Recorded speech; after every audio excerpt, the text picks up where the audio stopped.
Tu acha que quando tem algum convidado que é psicólogo aqui, é uma terapia de casal? Eu acho, eu me sinto um pouco avaliado. Eu também. Tipo, eu acho que ela já tá nos avaliando, na real. A gente tava conversando aqui, ela já tava avaliando. Sim, eu sinto qualquer frase minha, ela tá assim, ó. Ah, tu tem essa característica. Tem esse comportamento. Exato, esse Vocês dois têm esse comportamento. Vocês têm esse comportamento. Eu sinto Nossa, como isso vocês também. são tóxicos. Sim, ou tipo assim, falei, nossa, que vibe boa, antes pra ti. Sim. Brincando, né? Sim. Aí ela pensou, legal. Eles se comportam dessa forma, bem maduros. E querem falar de romance proibido. Romance Proibido, o podcast de relacionamento da Atlântida.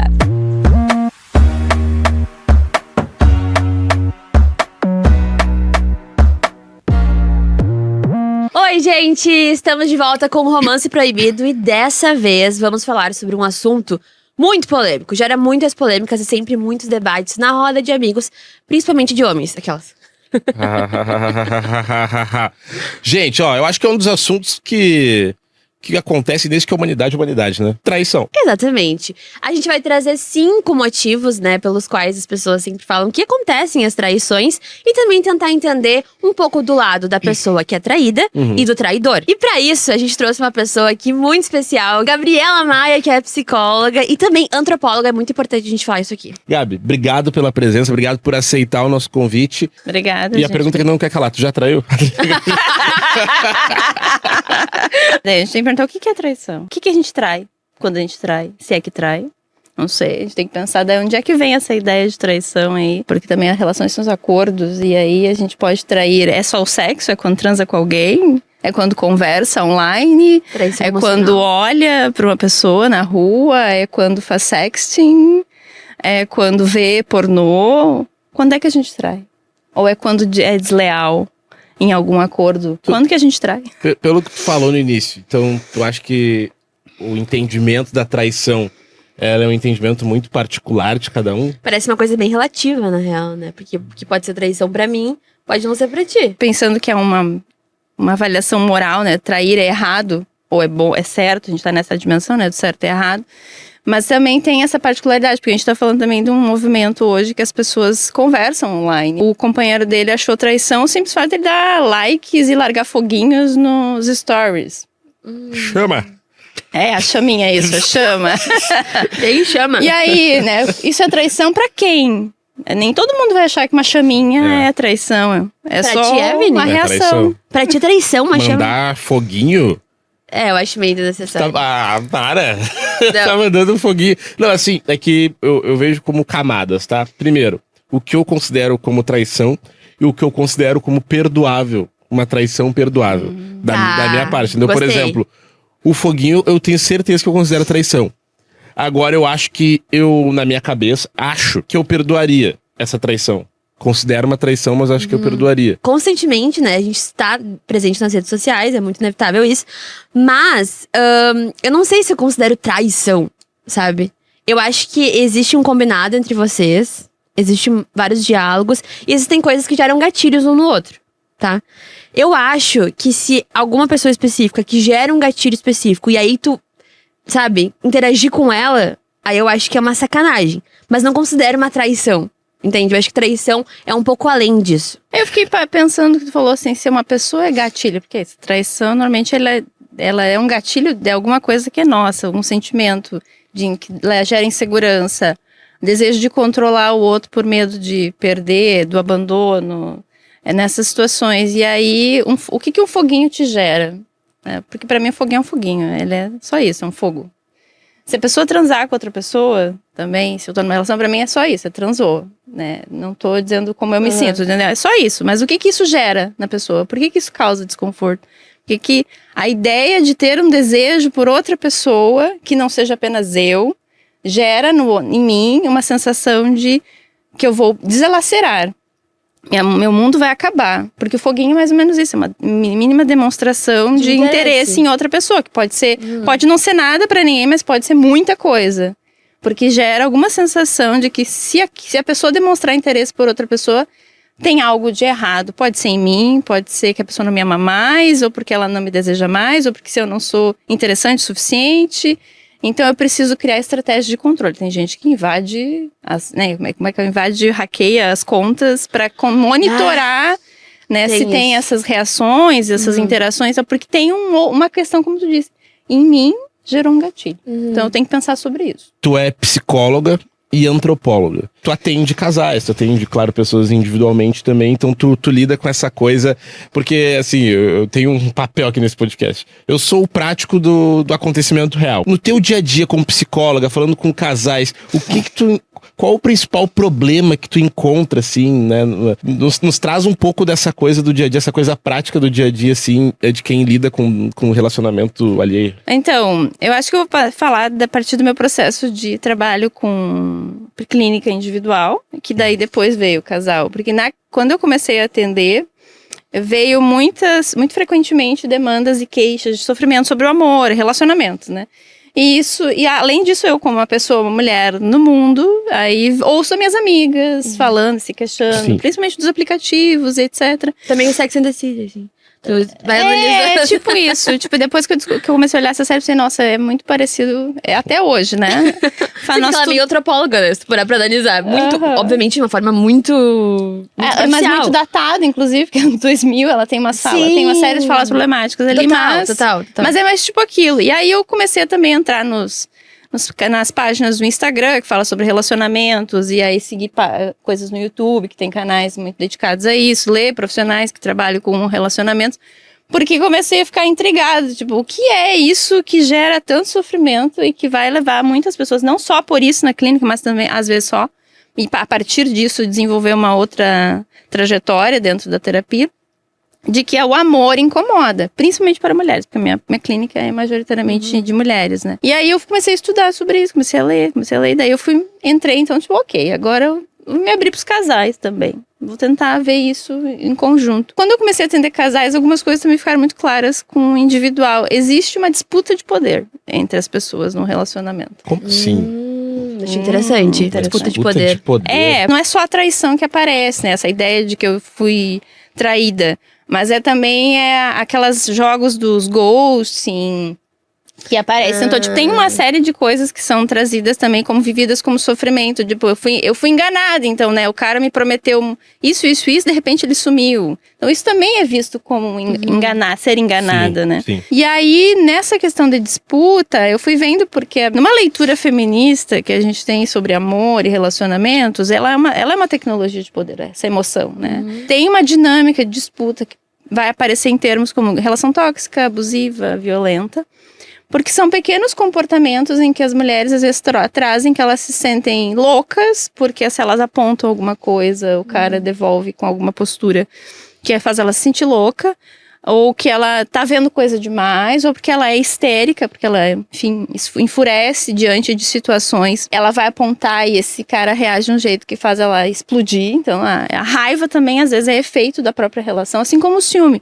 Tem uma pesquisa que foi feita por um grupo de estudos da psicologia lá da UNB, que é orientado pela Valesca Zanello, que a orientanda dela estudou a produção de ciúme nos relacionamentos. E ela percebeu que os companheiros que produziam situações que deixavam essas mulheres tão inseguras que elas reagiam com ciúmes. Daí ela vai dizendo que o ciúme não é algo da mulher que é ciumenta, descontrolada e insegura. É efeito da própria relação. Então, isso é uma relação de poder. Genial! Porque tem todo um jogo. E aí eu vejo que as mulheres tentam também disputar esse poder para tentar ter um mínimo de agência. Que é que eu chamo hoje de produzir grandes tragédias amorosas para minimamente poder dizer, olha, diante desse universo de desigualdades e tal, eu quero ter a capacidade de poder fazer algo aqui e não ser controlada por você. Então, E que tipo de coisas são feitas? Tragédias, às vezes, reclamar de qualquer coisa. Cara, tu deixa essa porra dessa caneca aqui sempre ali. Tipo, talvez seja uma coisa menor e, tipo, aumentar? É isso? Ou pode ser a própria ideia do eu não aguento mais isso aqui. É, tipo, às vezes, uma coisinha desse tamanho.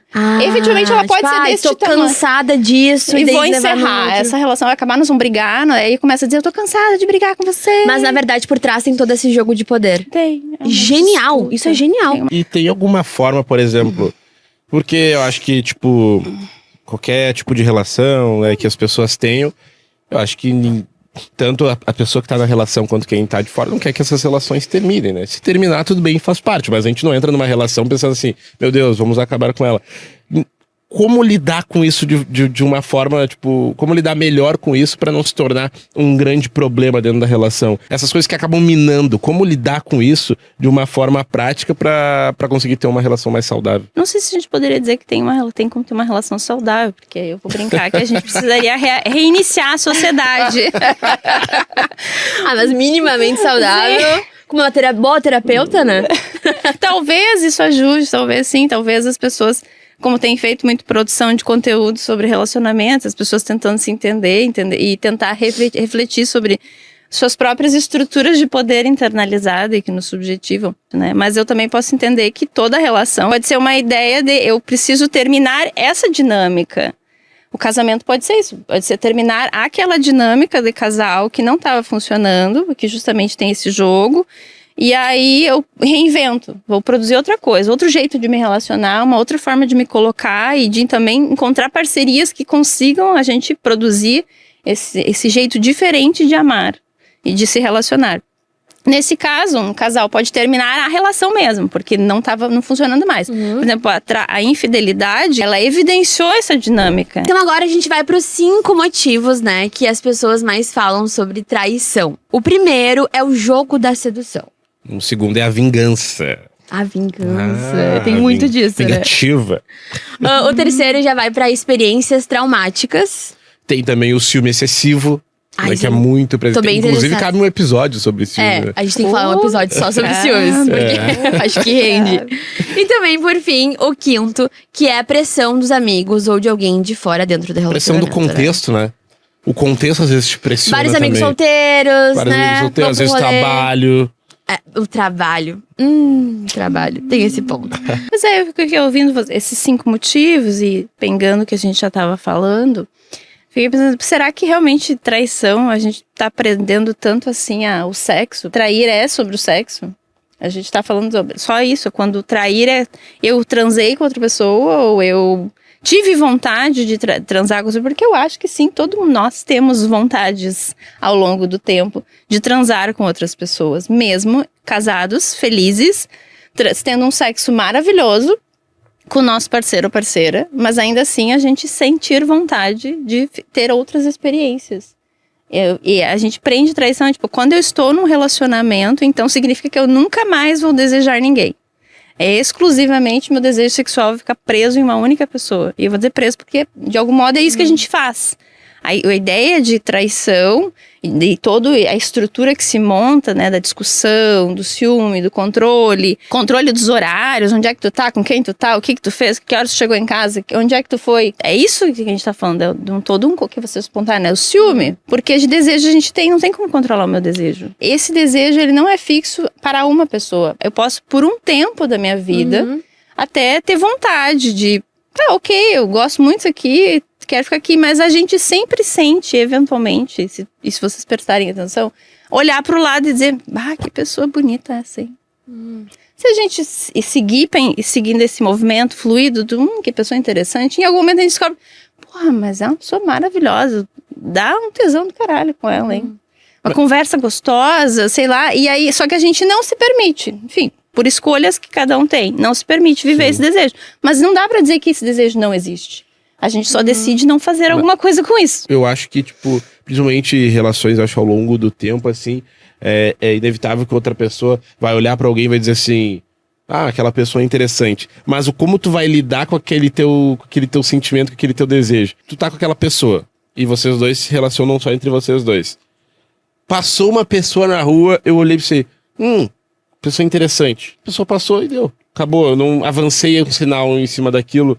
Não porque eu me prendi. É um desejo momentâneo. É um desejo momentâneo, mas que de fato, sim, eu só tenho vontade de estar com uma pessoa específica. Eu vejo as pessoas muito se prendendo. Mas são duas questões diferentes daí, eu acho, né? Mas aí eu acho que as pessoas se prendem muito por não serem sinceras com elas mesmo.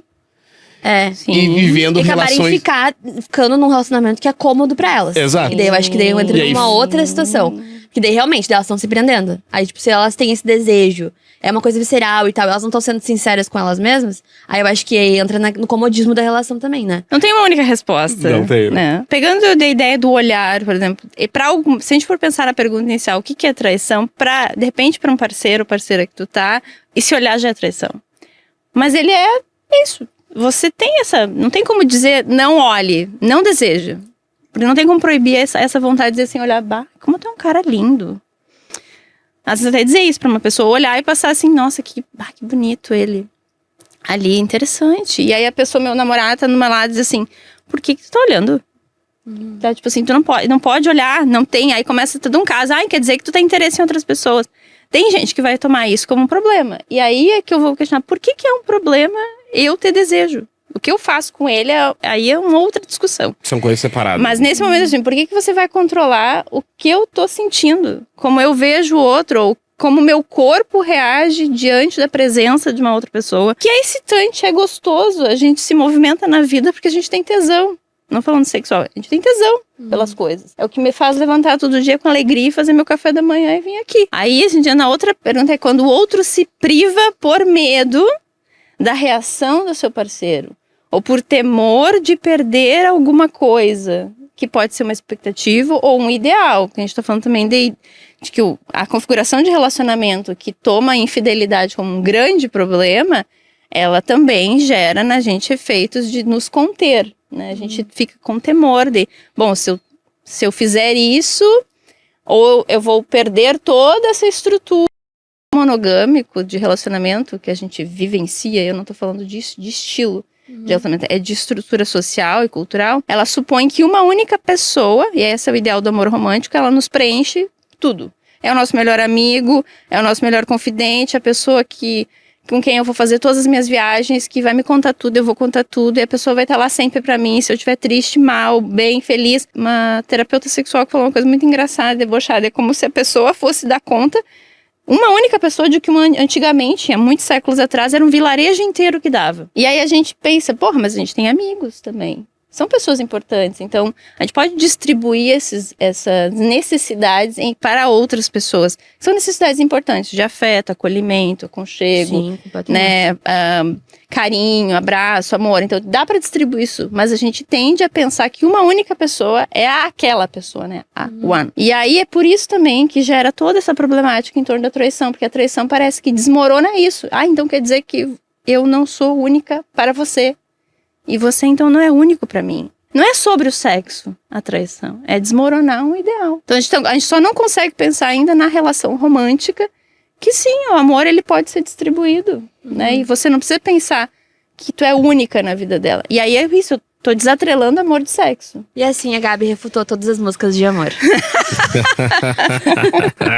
Bom, a gente falou de jogo da sedução, tem a vingança também. O que é a vingança? A vingança é tu me traiu, eu vou te trair também? Eu acho que tem uma vingança também que é uma coisa meio implícita, assim, ó.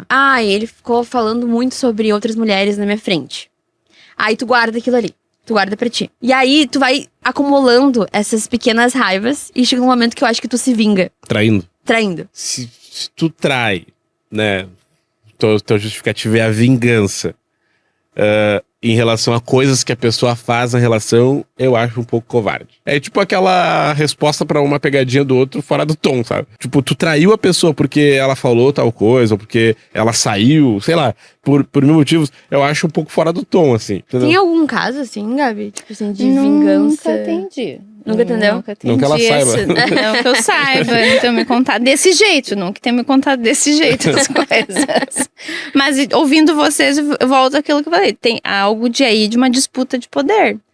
Se você fez, então se você teve essa empáfia de fazer isso comigo, eu vou me vingar, porque também é um jogo, né? Então eu vou virar o jogo agora. Eu vou mostrar que eu também tenho esse poder de fazer isso. Não é só tu que vai me machucar. Eu também vou. Eu acho que isso entra numa certa dinâmica. Eu não vou dizer, então, vamos usar os termos saudável, de disputar. Quem é que então domina o quem? Nesse momento.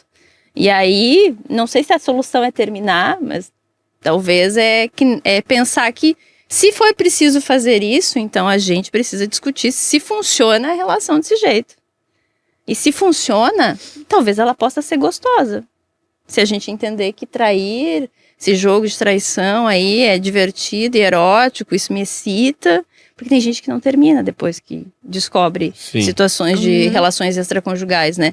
Mas fica em uma certa sensação de que as pessoas parecem entrar numa dinâmica de controle excessivo, muito sofrimento, muita desconfiança. E de achar que tudo que a pessoa conta ou faz e diz que vai fazer não é verdade. E eu penso, bom, então, por que isso aí não pode, talvez, ser erótico? Aí é um processo de descoberta, né, na terapia, de que talvez a pessoa erotiza a traição. E isso é um fetiche, tá? Tem um fetiche relacionado a isso. E é possível tu viver. Porque talvez a gente goze em lugares que moralmente são considerados errados, né? Como a própria ideia da traição. Acho muito legal essa ideia de pensar que esses momentos, eles não são para dizer que tá tudo errado, ou que a pessoa é errada, que ela é culpada, ou que ela é ruim, mas que, bom, então eu preciso olhar para essa pessoa e dizer assim, quem é você agora? Né? Porque eu quero continuar contigo. É como se a gente fosse recomeçar de novo o relacionamento. E aí começar de outro jeito. Sim. São essas as possibilidades. Eu acho que pensar a vingança não como ela em si um problema, mas ela dizendo alguma coisa pra gente pensar. Porque às vezes uma pessoa quando trai, ela se torna mais interessante pro outro parceiro. Porque fica aquela sensação do tipo, o que será que tu tem de tão interessante que outras pessoas também querem? Porque sei lá, depois de muitos anos a gente sabe que algumas coisas mudam, né? Os desejos, parece que o desejo se perde, ou ele amortece um pouco, né? Fica mais morno na relação. Mas sabe que isso é muito louco mesmo, porque eu já conheci casais onde um realmente gostava de ver a pessoa flertando com outras, assim, né? Tipo, é algo que, né, acho que algumas pessoas não se veem nesse cenário. Eu sou uma. Mas eu olhei assim e realmente é um negócio que satisfaz a relação deles, deixa eles muito felizes. Até ficando com outras pessoas, né? Daí são várias, e eu conversei, perguntei, e ele falou pra mim, não, ela não fica com outras pessoas, nosso combinado é esse, ela não fica com outras pessoas, mas ela pode sim conversar com outras pessoas enquanto a gente tá numa festa e etc. Conversar no sentido de flerte, exato, né? mas num tom de flerte mesmo, assim, sabe? E aquilo pra eles ser algo muito comum. Na intimidade deles faz sentido. Eu fiquei muito impressionado com aquilo. Por ser uma realidade muito oposta ao que eu vejo do ideal, né? Mas pra eles o ideal é aquele. Pior. O ideal é relativo. Agora Agora eu vou dizer, a gente fez a lista, né? A gente falou de jogo da sedução, vingança. Isso. E daí tem também a questão de ciúmes. Ciúmes. Que é um ponto entre os casais muito discutido, eu acho, né? Nos casais monogâmicos, enfim, não monogâmicos. Mas eu acho que quando vem uma paciente pra ti, assim, ou um paciente falar sobre ciúmes, o que tu fala em relação... É que quando eu falo de terapia, eu vou sempre dizer assim, vamos pensar por que você sente ciúme. Não é porque o outro tá errado. Porque vem assim, não, porque o outro, né? O outro. É sempre encontrar um resultado aqui. O outro que faz tudo errado. É o outro que ele não cumpriu os acordos. É o outro que me magoou. É o outro que me traiu. É o outro que é o vilão da história. Sua pobre vítima. Tá, mas por que o outro é o vilão da tua história, né? Onde é que você tá aqui? Porque isso, se tu é vítima, você tá à mercê do outro. Então, é nesse ponto que eu começo a trabalhar o ciúme. E aí também, retomando aquele estudo que eu comentei, de que o ciúmes, ele também pode ser produzido na relação pelos parceiros. Porque aí é um jogo, tem esse jogo de poder. A gente tá, de algum modo, sempre falando sobre esse jogo de poder, né? Se o outro é tão mal assim, tem uma relação de se sentir desempoderada sobre seus sentimentos, emoções. E aí vem o outro como vilão e eu como vítima. Eu tento trabalhar e digo assim, vamos pensar essa agência, né? Você não tá desempoderada. É uma sensação que é esse ideal do ser única. E aí quando algumas pacientes que eu vou trabalhando, essas questões do não se prender tanto ao ideal do ser única pro outro, elas vão descobrindo o amor nas amizades. Se eu tiver um parceiro e ele não quiser ficar comigo, ou talvez ele venha a ter outras relações extraconjugais, eu vou ficar triste, mas tá tudo bem, eu sei que eu sou amada por outras pessoas, e eu sei que eu posso ser amada por várias pessoas de diferentes formas, né? E aí eu vejo que essa sensação do o que eu faço com esse ciúme, ele vai dando outro lugar. Vai se entendendo melhor que sentimentos são esses em mim, de abandono, de não me sentir tão desejada. O que isso tem a ver, obviamente, com o patriarcado, idealização de para sempre, exclusivo, eterno. A promessa do felizes para sempre até que a morte nos separe é falsa. E aí ela diz, não, ela é dita porque naquele momento é o que a gente sente. A gente diz, não, você é o que eu quero passar a minha vida, mas que dá 5 meses para mudar? que o nosso desejo muda. E tu acha, até vou linkar com outro tópico da lista. Tem um tópico que a gente falou, experiências traumáticas, né? O que é o experiências traumáticas? Esses ciúmes, ele pode estar linkado a isso? Porque a gente tem aquele meme, né? Ah, fui na psicóloga, ela falou que é tudo culpa dos meus pais, lá atrás. Eu fazendo terapia que meus pais não fizeram terapia. Exato. Querendo ou não, as outras relações, elas vão, né, te ensinando também o que tu quer, o que tu não quer, e elas vão também deixando algumas cicatrizes, assim, né? De certa forma. Esse ciúme excessivo, ele pode estar linkado a essas experiências e, de repente, com o tempo, a pessoa entender que é algo que ela tem que aprender a lidar? Eu não vou dizer experiências traumáticas, num sentido muito vulgar, de que se eu passei por uma situação, isso me traumatizou. Mas vamos pegar que a ideia é sim, a gente aprende sobre relacionamentos vendo relacionamentos, né? Pode ser na novela, pode ser num livro, pode ser na música, pode ser vendo nossos pais se relacionando, avós. E isso vai constituindo, tipo, os homens não são confiáveis, todas as mulheres são controladoras, ciumentas. Rótulos, né? Porque tu vai criando nas experiências a ideia de que o outro é sempre um vilão e eu tô à mercê desse sujeito que é muito forte, muito poderoso diante de mim, que sou uma pobre vítima. Então eu volto ao que eu tava falando antes, a gente precisa olhar para esse sentimento que eu coloco o outro com esse poder todo. Então já entra no jogo do amor pensando que não dá certo. E aí a gente vai produzindo relações em que nunca dá certo. Porque eu já sei que não deu certo com meus pais, olha só, é uma relação violenta, a minha mãe cansada, com a sobrecarga de dupla jornada. Eu não quero ser essa mulher. Então eu vou produzir tragédia em todos os meus relacionamentos. Porque meio eu que não quero ser essa também, mulher. né? Mas não vamos pensar como algo ruim, mas é como um jogo de dizer assim, olha, eu não quero viver essa relação. Eu quero viver uma outra relação. Mas é uma tendência, então, acho que é uma tendência um pouco psicológica, assim, das pessoas encontrarem os parceiros que acabaram vendo, tipo assim, eles aprenderam o amor de uma forma, né, dos nossos pais. Aí tu vira adulto e encontra um parceiro muito parecido com o que era porque a gente não sabe se relacionar de outro jeito. Uma vez que a gente aprendeu a se relacionar desse jeito. Eu chamo de tragédia, que você usa sabotagem, eu gosto muito dessas palavras, porque elas dizem assim, ó, eu tô tentando fazer outra coisa, só que eu não sei ainda porque esses termos não existem. O que existe é o que eu já vi. Se tu for ver essas páginas, enfim, tem algumas que criam até assim, como reconhecer os boys cilada, o boy probleminha e algum outro boy aí que tem cada categoria engraçadíssima para homens. E aí tu fica assim, bom, você tá criando um terrorismo. As mulheres têm que ficar com medo de se relacionar. Tu fica criando situações pra ver, será que ele é uma cilada, que é uma coisa que eu escuto na clínica. Será que esse cara é uma cilada? Será que ele tá me enganando? O que tem de errado aqui? Tem um golpe aí, tá? O golpe vai vir. Eu pensei, mas pra que tu precisa? Vai surgir em algum momento, vai pegar desprevenido. Então, nós já estamos tão acostumadas que as relações são assim, que a gente fica o tempo inteiro procurando que encontrar ela. Se eu penso uma coisa, eu já tenho a tendência a pensar daquela forma, né? Então eu já vou procurar aquilo pensando em ser aquilo. Eu não vou olhar algo com outros olhos, né? Eu vou olhar com um olhar viciado já. Sim. Um olhar, tipo... Nem consegue se abrir pro novo, né? Exato, tu vai olhar aquilo e pensar... Não, era isso mesmo. Tu entende? Então, é bem em cima disso que tu falou.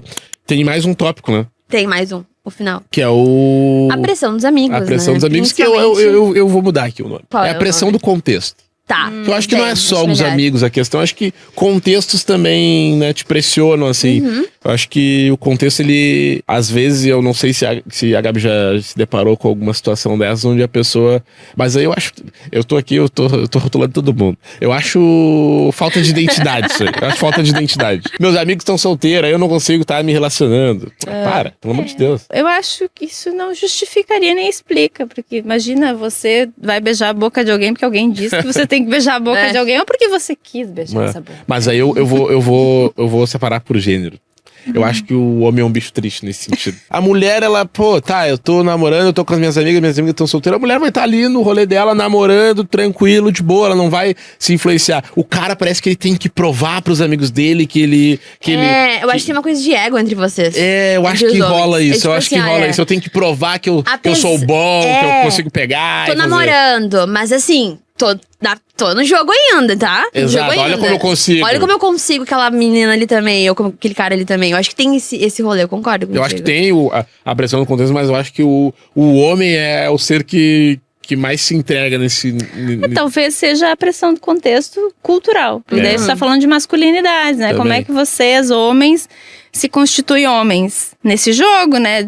Da virilidade, da performance sexual. Quanto desejado. Do quanto eu pego todas, das performances contadas, não necessariamente executadas, mas enfim.